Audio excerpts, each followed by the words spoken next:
Alabama Governor Bob Riley flew out of Mobile today to take a look at the oil slick. He had a briefing with Coast Guard crews. Riley says the state has done everything it can to be prepared. Fox 2 News reporter John Rogers is starting our team coverage for you tonight. He's live on Dauphin Island. John?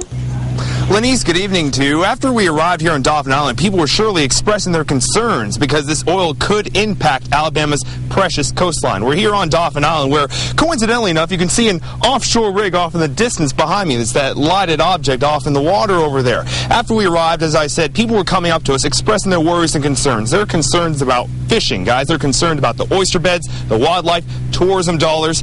Governor Riley met with Coast Guard officials over in Mobile today. He says Alabama is as prepared as it can be.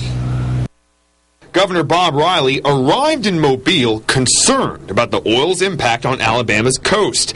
But as he prepared to leave to take a look at the mess himself, he says he's confident Alabama is prepared.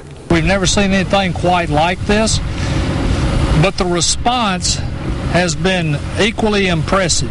Riley says the state is as prepared as it can be. Emergency agencies have plans and materials in place to protect the entire shoreline.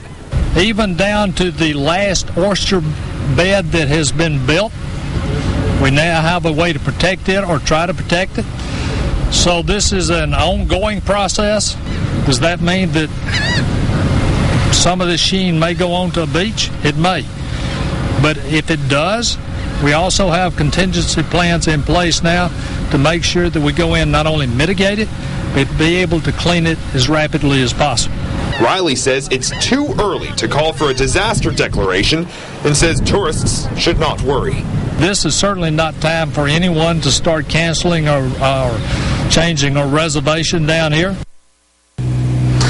Once again, Riley was just trying to calm down fears. It still is a concern, but he emphasizes that the state is doing all that it can. As you heard in the story a little earlier, Governor Riley said they're putting all sorts of plans in place, even making sure they know where every oyster bed is so they can properly protect them against a possible oil spill reaching to the shoreline. They're carefully monitoring it. He says tomorrow we'll have a better idea where it could hit and what damage, if any, it could cause.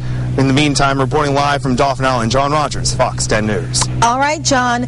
And now